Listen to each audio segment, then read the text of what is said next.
नमस्कार, आप देख रहे हैं जन टीवी में प्रीति शर्मा आपके साथ। खबरों का विस्तार से भी जानेंगे, लेकिन शुरुआत करेंगे हेडलाइंस के साथ।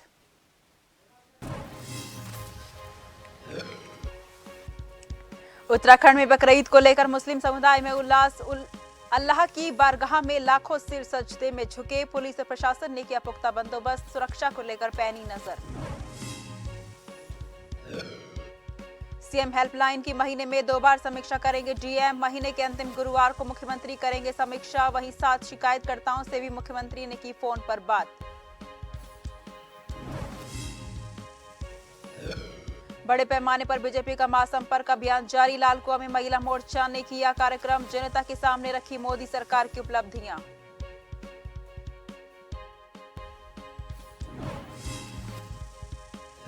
कोटद्वार में बिल्डिंग का हिस्सा गिरने से हादसा। 2 बाइक क्षतिग्रस्त। वहीं जर्जर भवनों को लेकर प्रशासन नहीं सजग। नोटिस थमाने पर तक कार्रवाई सीमित।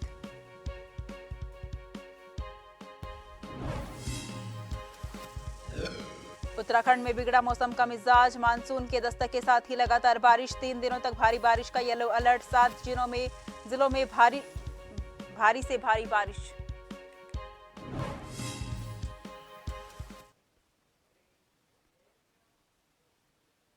रुक करते हैं खबरों की ओर। उत्तराखंड में G20 की तीसरी बैठक का सफल आयोजन संपन्न हो गया है। विदेशी मेहमानों ने बैठक के बाद ऋषिकेश त्रिवेणी घाट पर गंगा आरती में भी भाग लिया।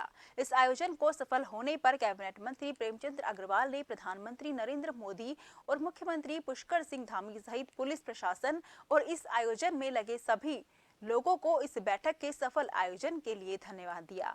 साथ ही कहा कि इस तरह के सफल आयोजन से जो भी विदेशी मेहमान यहां आए थे, उससे यहां की संस्कृति और खानपान का प्रचार प्रसार पूरे विश्व में होगा। उन्होंने कहा कि जो विदेशी मेहमान यहां आए थे, वे उत्तराखंड के मेहमानबाजी से काफी गदगद नजर आए।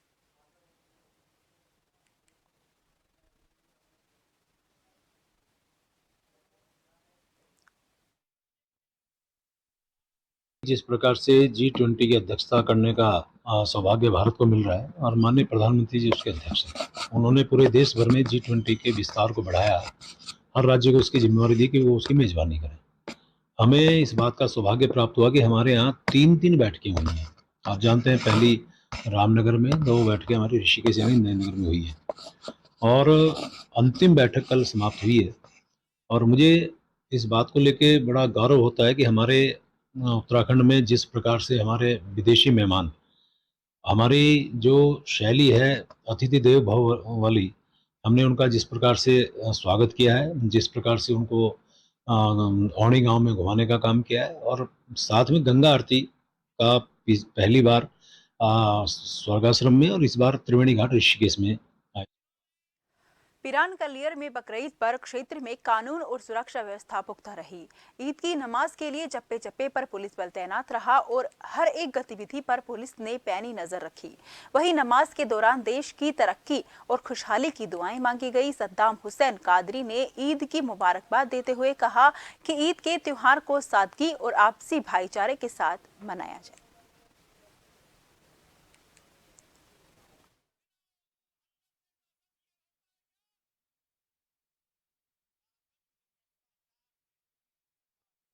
आज ईद उल अजहा का त्यौहार बड़े हर्ष उल्लास के साथ मनाया गया और अल्हम्दुलिल्लाह आज सुकून और इत्मीनान के साथ शांतिपूर्वक तरीके से नमाज ईद उल अजहा अदा की गई और प्रशासन मुस्तैद रहा। प्रशासन ने अपनी जिम्मेदारियां बखूबी निभाई, इनका हम बेहद शुक्रगुजार हैं और आशा करते हैं कि इसी तरीके से प्रशासन अपनी अच्छी और साफ सुथरी जो हमें मुहैया करा रहा है, हमारी सेफ्टी, आशा करते हैं और हम सब शुक्रगुजार हैं कि बहुत अच्छी तरीके से प्रशासन ने यहाँ पर काम किया। नैनीताल में मुसलमान समुदाय के लोगों ने बकरीद के मौके पर जामा मस्जिद में ईद की नमाज अदा की और शहर के साथ देश की खुशहाली की कामना की। इस दौरान मुफ्ती ने सभी लोगों को संदेश दिया कि वो ऐसा काम करे कि दूसरों को दिक्कत न आए। मस्जिद से कहा गया कि जो कुर्बानी वो करे उससे किसी को भी कोई परेशानी ना हो, इसका ध्यान रखें। नमाज के बाद सभी लोगों ने एक दूसरे को ईद की बधाई दी।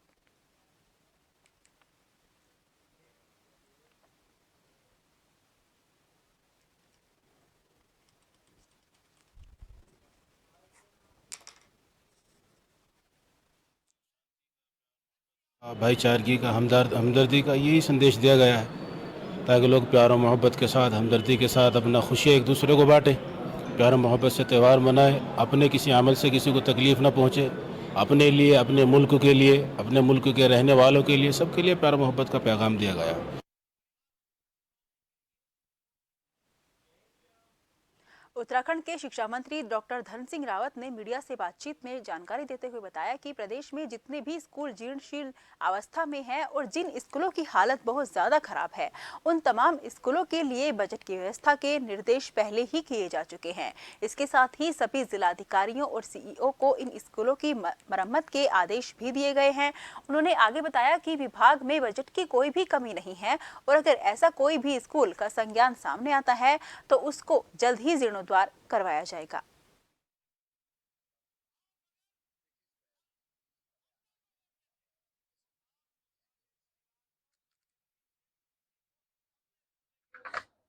हमने जिलाधिकारियों को निर्देश दिए हैं कि जो भी स्कूल अगर कहें दिक्कत है तो हमारे पास पैसे की कोई भी कमी नहीं है और सभी स्कूलों का जीर्णोद्धार करने के लिए सरकार ने सभी सीओ को भी आदेश दे दिया, जिलाधिकारियों को भी कह दिया। उत्तराखंड में लोकायुक्त के गठन को लेकर नैनीताल हाईकोर्ट ने 8 सप्ताह में लोकायुक्त की नियुक्ति करने का सरकार को आदेश दिया है, जिसके बाद विपक्ष भी लोकायुक्त को लेकर सरकार की घेराबंदी कर रहा है, जिस पर मुख्यमंत्री पुष्कर सिंह धामी का कहना है कि हाईकोर्ट के फैसले का स्वागत करते हैं, लेकिन लोकायुक्त विधानसभा की प्रॉपर्टी है, इसमें विधानसभा जो भी निर्णय लेगी हम उसका पालन करेंगे। वहीं इस फैसले पर बीजेपी प्रदेश प्रवक्ता वीरेंद्र सिंह बिष्ट ने विपक्ष पर हमला बोलते हुए कहा कि अगर विपक्ष लोकायुक्त को लेकर इतना ही गंभीर होता तो तत्कालीन मुख्यमंत्री जनरल खंडूरी के द्वारा लाए गए लोकायुक्त को कांग्रेस को लागू करना चाहिए था, जबकि उनकी सरकार आते ही उसे निरस्त कर दिया गया और हमने जो वायदा किया था उसके मुताबिक हमारी सरकार बनते ही फिर से हम लोकायुक्त लाए, जो अभी विधानसभा की प्रवर समिति के पास है। जैसे ही प्रवर समिति अपनी रिपोर्ट सौंपेगी, हम सब हमारी सरकार प्रदेश में सशक्त लोकायुक्त लाने का काम करेगी।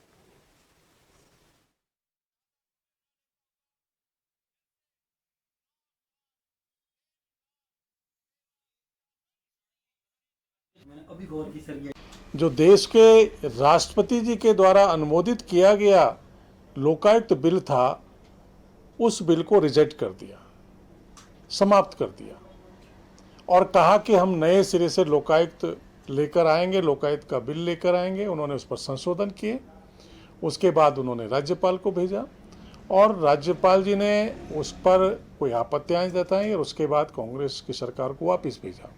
अब कांग्रेस के पूर्व मुख्यमंत्री हरीश रावत जी इस पर बयान दे रहे हैं, जनता को गुमराह कर रहे हैं कि हमने राज्यपाल जी को भेजा था, राज्यपाल जी ने उसको स्वीकृति प्रदान नहीं करी। सबसे पहले तो आपसे पूछा जाए कि जिस लोकायुक्त बिल को भारतीय जनता पार्टी की सरकार मेजर जनरल भुवन चंद्र खंडूरी जी ने लागू करने की प्रयास किया और उसको पास कराया और देश के राष्ट्रपति जी ने उसको स्वीकृति प्रदान की, उस बिल में क्या खामियां थी जो आपको उसको रिजेक्ट किया आपने? इसका मतलब आपकी निष्ठा नहीं थी कि आप इसको लोकायुक्त लेकर आए। हाई कोर्ट ने उत्तराखंड सरकार को निर्देश दिया है कि 8 सप्ताह के अंदर लोकायुक्त की नियुक्ति करे। कांग्रेस पार्टी हाई कोर्ट का धन्यवाद व्यक्त करना चाहती है कि हाई कोर्ट के आदेश के बाद जो हरीश रावत जी का सपना था 2016 में जो लोकायुक्त की नियुक्ति के लिए प्रस्ताव बना करके, पैनल बना करके राज्यपाल को मंजूरी के लिए भेजा था, तब के राज्यपाल ने 2 बार फाइल भेजने के बाद भी उसको मंजूरी नहीं दी। किस लिए मंजूरी नहीं दी, किस दबाव में मंजूरी नहीं दी, ये भी जांच का विषय है। और भारतीय जनता पार्टी की सरकार इस राज्य में 6 साल से प्रचंड बहुमत के साथ है 6 साल से जो सरकार कह रही है कि लोकायुक्त का प्रस्ताव विधानसभा में लटका पड़ा है, परवर समिति में है। परवर समिति में है कि नहीं ये अलग बात है, लेकिन आपने परवर समिति में लटका क्यों रखा है? उत्तराखंड के बद्रीनाथ धाम में लैंडस्लाइड के चलते राष्ट्रीय राजमार्ग 7 ब्लॉक हो गया है। इसके कारण बद्रीनाथ और हेमकुंड जाने वाले तमाम यात्री फंस गए हैं। बता दें कि बद्रीनाथ धाम 4 प्रमुख धामों में से एक है। हर साल यहां भगवान बद्री विशाल के दर्शन के लिए देश के तमाम हिस्सों से श्रद्धालु आते हैं। माना जाता है कि बाबा बद्री विशाल के दर्शन करने से जन्म मरण के बंधन से मुक्ति मिल जाती है।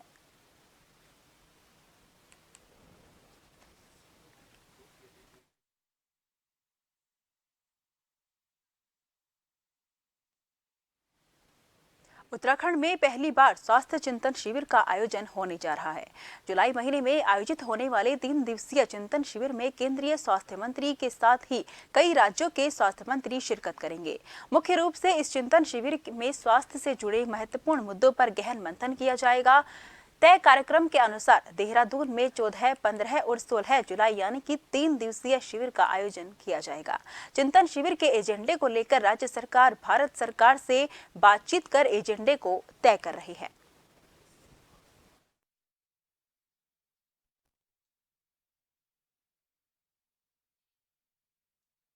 उत्तराखंड के इतिहास में पहली बार पूरे देश के स्वास्थ्य मंत्रियों का यहाँ चिंतन शिविर होने जा रहे हैं।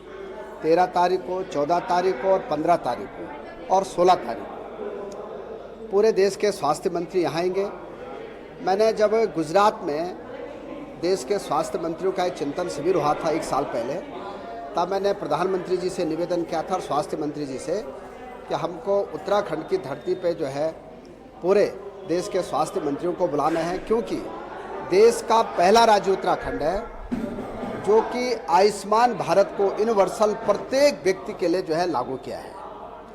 और आज मुझे बड़ी खुशी है कि हमारे राज्य में लगभग 7.5 लाख लोगों का आयुष्मान भारत में निःशुल्क इलाज हो गया है। जो 270 जांचें हम लोगों की करा रहे हैं, अभी तक 11 लाख लोगों की जांचें फ्री हो गई है।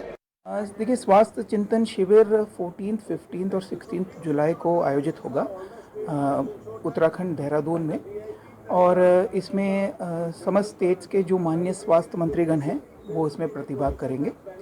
और जो secretaries, principal secretaries, additional chief secretaries जो स्वास्थ्य विभाग की जिम्मेदारी कमान संभाल रहे हैं, वो लोग भी इसमें प्रतिभाग करेंगे। और mission directors of national health mission ये लोग भी रहेंगे। 2 दिन का प्रोग्राम रहेगा और तीसरा दिन फील्ड विजिट होगा। तो जो एजेंडा है, मुद्दा है, वो भारत सरकार के साथ हम बैठ के उसको तैयार कर रहे हैं और जैसे वो फाइनलाइज हो जाएगा मीडिया के साथ हम शेयर करेंगे। लक्सर के शेखपुरी गांव निवासी एक निजी चिकित्सक त्रिलोक सिंह ने international most wanted Goldy Brar के नाम पर 20 लाख रुपए की रंगदारी मांगने का मामला सामने आया है। खानपुर थाना पुलिस ने गोल्डी बरार के ऊपर रंगदारी मांगने की धारा में मुकदमा दर्ज कर जांच शुरू कर दी है। 27 जून को उसके पास एक फोन कॉल आया। फोन करने वाले ने उसे अपना नाम गोल्डी बरार बताया और उससे 20 लाख रुपए देने की मांग की। 20 लाख रुपए ना देने पर उसे और उसके परिवार को सिद्धू मूसेवाला की तरह जान से मारने की धमकी दी। मामले की जांच लगातार की जा रही है।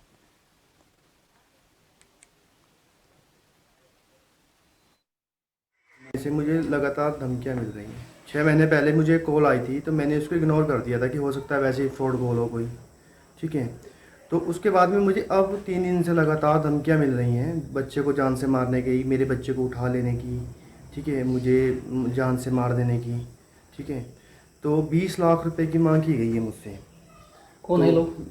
ये मेरे को बोल रहा है कि मैं गोल्डी बराड़ का शूटर हूँ, गोल्डी बराड़ के गैंग से हूँ, ठीक है। और किस्तों में पैसे देने की भी बात कर रहा है। बंदा बोला ठीक है देना तुझे 20 लाख ही, लेकिन कम थोड़े थोड़े करके दे दें, नहीं देने पर, पुलिस को बताने पर मैं तुझे मार दूंगा। और सबसे हैरानी वाली बात यह है कि इस बंदे को मेरी लोकेशन पता है, मैं कहाँ जा रहा हूँ, मैं कहाँ आ रहा हूँ। कल ये थाने पे सूचना प्राप्त हुई थी कि एक व्यक्ति जो यहाँ पर खानपुर में जिनका हॉस्पिटल है, उनको धमकी मिली थी गोल्डी बरार के नाम से। 20 लाख रुपए की डिमांड करी गई थी और जान से मारने की धमकी दी गई थी। तो उनके द्वारा इसको तहरीर दी गई और इसमें खानपुर पुलिस द्वारा FIR दर्ज कर ली गई है और इसमें हम लोग द्वारा एसओजी को, साइबर सेल को हम लोगों द्वारा इसकी छानबीन की जा रही है। जैसे भी इसमें कार्रवाई प्रगति होगी वो आवश्यक कार्रवाई की जाएगी। खबरों का सिलसिला चलता रहेगा, फिलहाल लेते हैं एक छोटा सा ब्रेक।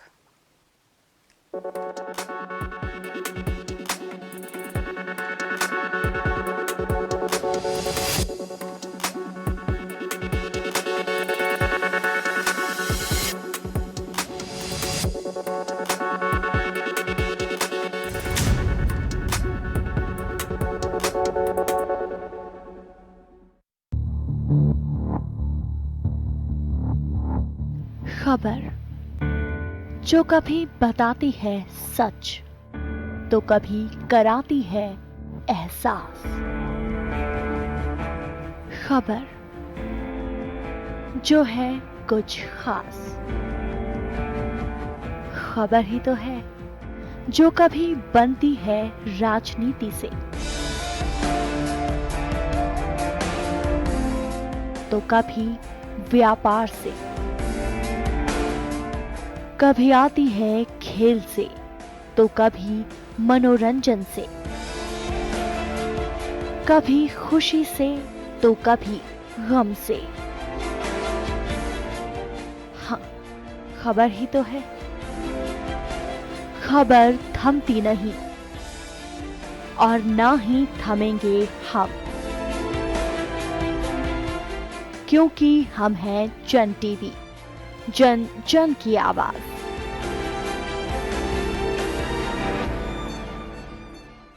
खबरें जो आप पर करती हैं सीधा असर, खबरें जिन पर होती है जनता की नजर, खबरें जिनकी तह तक पहुंचना है जरूरी और जो कसौटी पे हो पूरी। मुद्दा चाहे समाज से जुड़ा हो या फिर सियासत से, तभी वो बनती है खास खबर। खास खबर सोमवार से शुक्रवार शाम 6 बजे।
ब्रेक के बाद फिर से आपका स्वागत है। रुक करते हैं खबरों की ओर।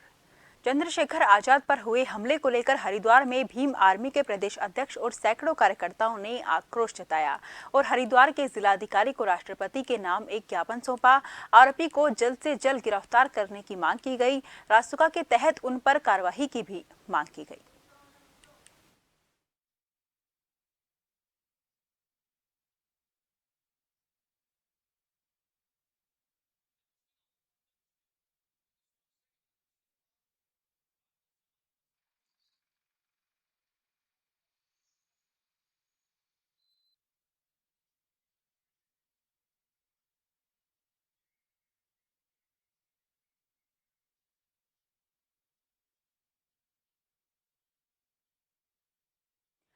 चंद्रशेखर आजाद पर हुए हमले को लेकर हरिद्वार में भीम आर्मी के प्रदेशाध्यक्ष और सैकड़ों कार्यकर्ताओं ने आक्रोश जताया और हरिद्वार के जिलाधिकारी को राष्ट्रपति के नाम एक ज्ञापन सौंपा।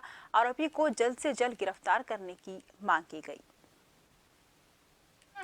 जिंदाबाद जिंदाबाद जिंदाबाद, भीम आर्मी जिंदाबाद जिंदाबाद जिंदाबाद जिंदाबाद। रात्रि के समय 12 घंटे का अल्टीमेटम प्रशासन को दिया गया था। अगर 12 घंटे में हमारे नेता को सुरक्षा और उन लोगों की अरेस्टिंग नहीं होती है तो फिर पूरे देश में जो है एक बड़ा आंदोलन किया जाएगा। वो आंदोलन एक बड़ा रूप लेगा और उसका माननीय अध्यक्ष जी उसका पूरे देश में नेतृत्व करेंगे और उस आंदोलन को एक बड़े आंदोलन के रूप में आगे बढ़ाया जाएगा अगर हमारी बात शासन और प्रशासन मान्य नहीं कर पाए। उत्तरकाशी जनपद मुख्यालय के जोशीयाड़ा NIM बैंक के पास लोक निर्माण विभाग के प्रांतीय खंड द्वारा सड़क पर गड्ढों को भरने के लिए मिट्टी का उपयोग किया जा रहा है। सड़क के किनारे बनी नालियां कई सालों से बंद पड़ी हैं, जिसके कारण से सीधा पानी सड़क पर नाले के रूप में बहता और गड्ढे न दिखने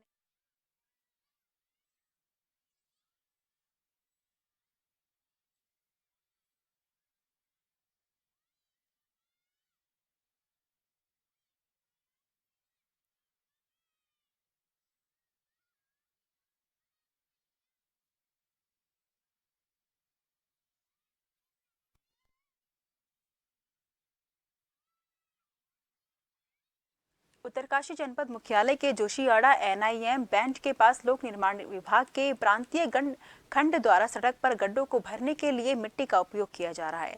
सड़क के किनारे बनी नालियां कई सालों से बंद पड़ी हैं, जिसके कारण से सीधा पानी सड़क पर नाले के रूप में बहता है और गड्ढे न दिखने के कारण यहां पर कई बार दुर्घटना भी घट चुकी है। पर विभाग यहां पर मिट्टी भरकर केवल खानापूर्ति कर रहा है, जिसके कारण स्थानीय लोगों में नाराजगी देखने को मिल रही है। लोगों का कहना है कि बजट को ठिकाने लगाने के नाम पर यहां मिट्टी भरी जा रही है और जैसे ही बरसात होती है सड़क गड्ढों में तब्दील हो जाती है।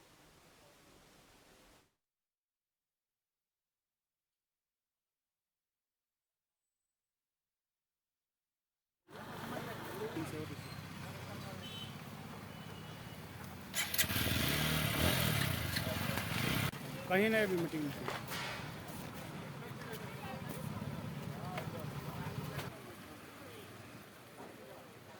उत्तरकाशी प्रशासनिक व्यवस्था इतनी लचर है कि आप जो मिट्टी जो यहाँ पर गड्ढों को भरने के लिए डाली जा रही है, इसमें कोई भी कंक्रीट नहीं है। डायरेक्ट जो ये दोमट मिट्टी है ये लाके डाल दी गई है। ऐसी मिट्टी है जिस पर बाइक स्कूटी वाले जब चलते हैं तो स्लिप होकर गिरते हैं। इससे पहले भी यहाँ पे कई लोगों का एक्सीडेंट हो चुका है और ये निरंतर ये स्थिति यहाँ का जिला प्रशासन इस तरीके की स्थिति को बना रहा है, जबकि यह रोड इतनी महत्वपूर्ण रोड है। यह लमगांव से श्रीनगर जाने वाला मुख्य मार्ग भी है। साथ ही साथ ये विकास भवन, इस जिले के मुख्य विकास भवन को जाने वाला भी यह मोटर मार्ग है। पर यहाँ की स्थिति ये है, हम लोग मेरी यहाँ पे पास में दुकान है और मुझे मतलब हम लोगों को आए दिन रोज जो है इस तरीके की दिक्कतों का सामना करना पड़ता है। अब आप देख रहे हैं कि हर बार मैं मतलब जब से मैं यहाँ पे 3-4 साल से दुकान देख रहा हूँ तो इस रोड की हालत हमेशा से ऐसी ही रही है।